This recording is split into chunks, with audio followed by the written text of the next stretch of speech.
everyone. I must say I am very nervous, so please, well, thank you, Ambassador Waltz, for this invitation. It is an honor to stand on this stage with you and the other distinguished speakers here today to shine a spotlight on the deadly. What's up? What's up? It's your boy Mike Geesh. And please do not adjust your TVs. Yes, it is Nicki Minaj speaking in front of the United Nations. I know. Unbelievable.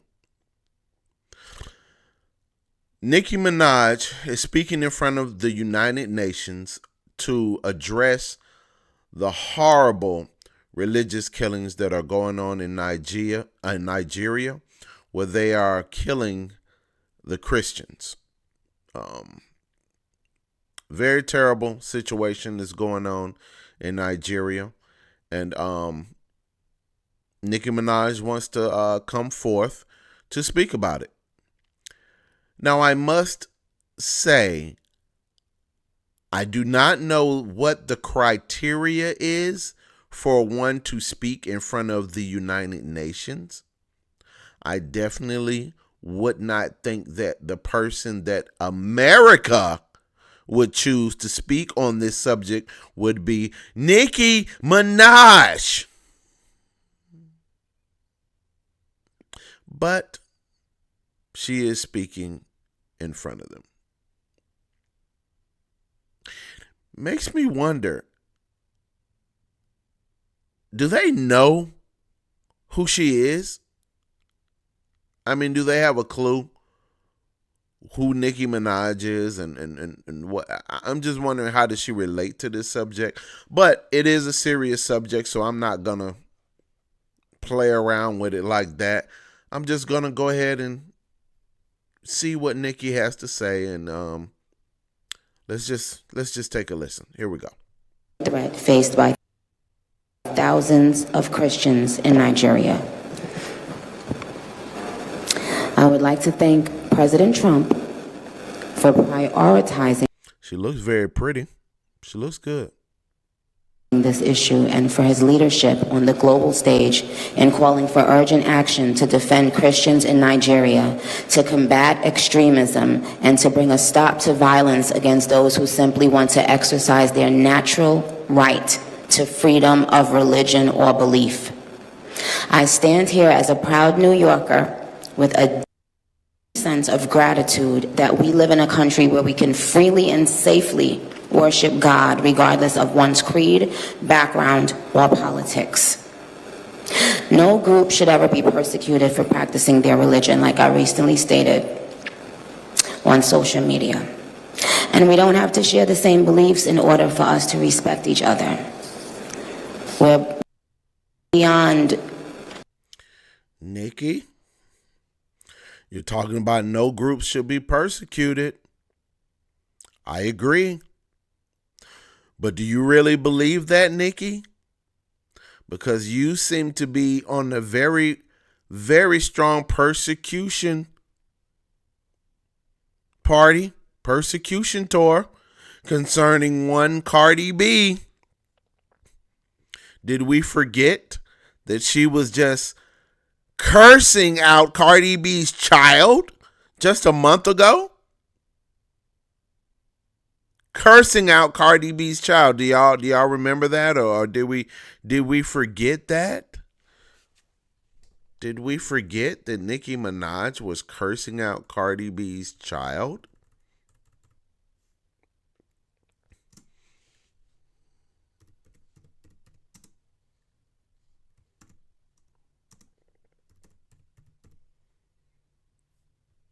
I'm just wondering if we forgot about this.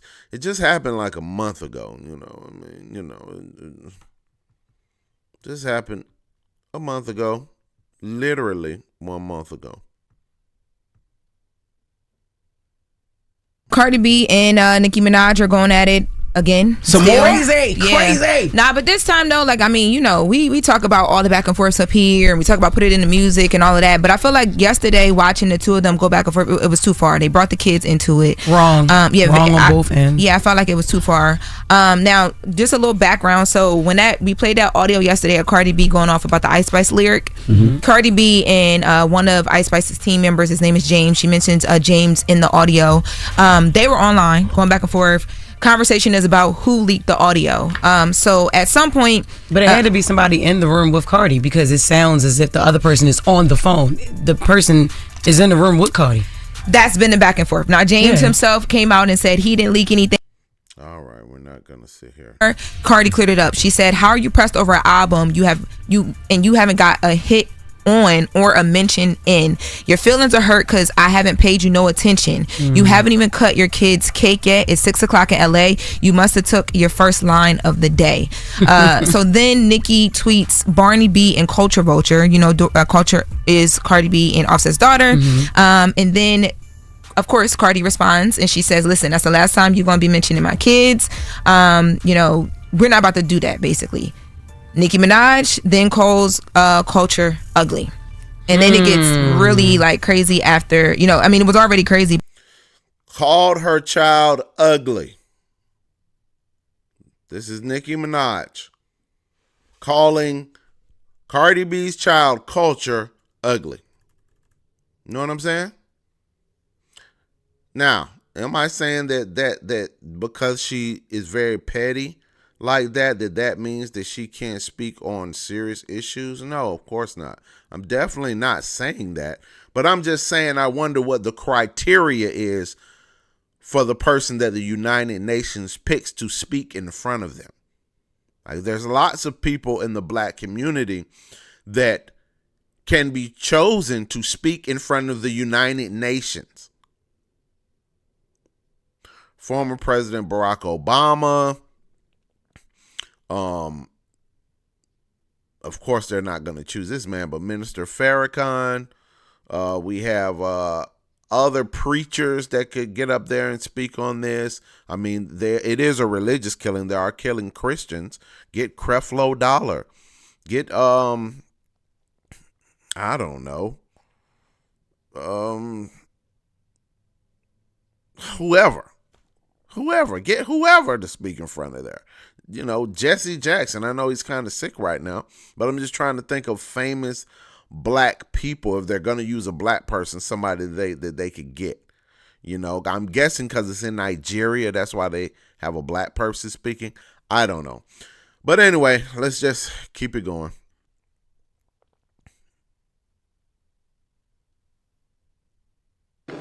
Thinking or expecting or assuming for, you know, the person sitting next to you to have the exact same beliefs. We're beyond that. That's ridiculous. But that shouldn't make one person feel less safe than anyone in any room. Music has taken me around the globe.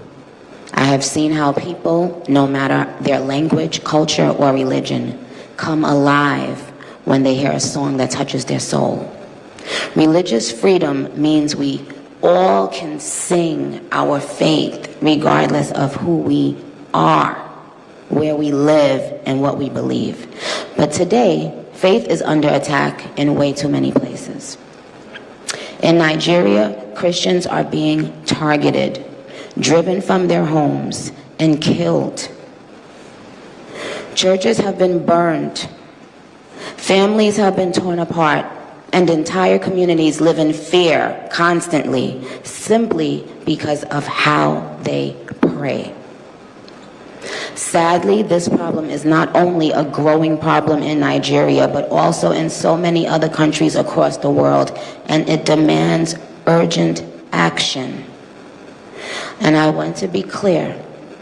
Protecting Christians in Nigeria is not about taking sides or dividing people.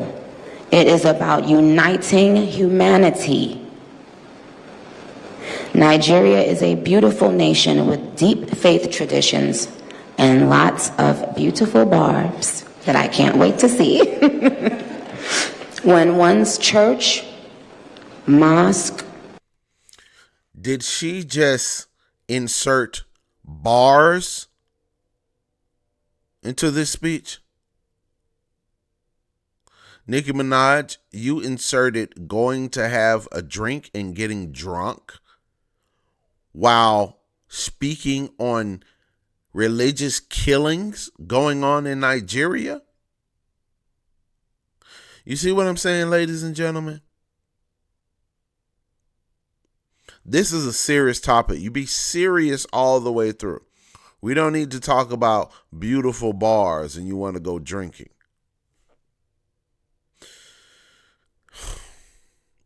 Criteria is the topic of the day. That's the magic word. What is the criteria? Let's keep it going. Or a place of worship is destroyed, everyone's heart should break just a little bit. And the foundation of the United Nations, with its core mandate to ensure peace and security, should shake. I am joined here today by peace builders, by faith leaders, by those who saw violence, saw rising intolerance, saw the threats clearly before us, and chose not to look the other way. I am inspired by their work to build interfaith ties, to see the humanity across the lines which might divide us, and to fight for security and liberty for all those who pray. I look forward to our discussion today, and I hope it will encourage deepened solidarity for us to urgently work together to ensure every person can enjoy the right to believe, to worship, and to live in peace. Barbs, I know you're somewhere listening. I love you so very much. You have been the ultimate light. Barbs? We're speaking to the Barbs today?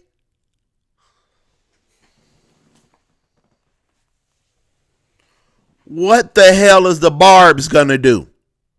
There are no Barbs in Nigeria. There are no Barbs. And if they are some Barbs in Nigeria, I think they have their hands full with the people murdering in their country. This is not a chance for you to promote yourself and to talk to your legions of insane followers. Nicki Minaj. I can't believe she addressed the Barbs. Just finish your speech. Speak to the people, not to your constituents. In my life and career for so long, I appreciate you, and I want to make it very clear once again that this isn't about taking sides. This is about standing up in the face of injustice. It's about what I've always stood for my entire career, and I will continue to stand for that. For the rest of my life, I will care if anyone, anywhere, is being persecuted for their beliefs. Thank you.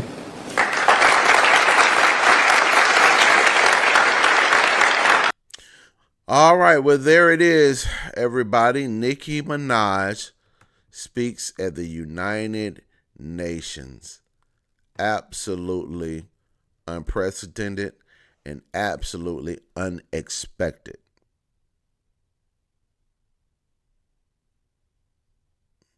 I would just think that you would get someone like maybe J. Cole or Kendrick Lamar, or I don't know, Ice Cube, maybe. Well, Ice Cube's Muslim, so maybe that's the reason they don't want to do that. But anyway, I will say that Nicki Minaj did give a good speech. It was good, you know, outside the fact that she mentioned the Barbs and the bars in Nigeria. It was a good speech, and that's good that she's speaking up for something, I'm going to talk my shit. But that is a good thing that she is speaking up for religious freedoms in Nigeria, as we all should. That is something that is terrible that should not be going on in Nigeria or anywhere across the globe. People should not be getting killed for their religious beliefs. It's insane that we're still doing that in this world, that people aren't tolerant. So I do give kudos to Nicki Minaj for doing that, for going in front of the United Nations and speaking about this horrible, horrible persecution that's going on in Nigeria. All right, y'all. Well, I'm out. Until next time, I'm Mike Geesh. Peace.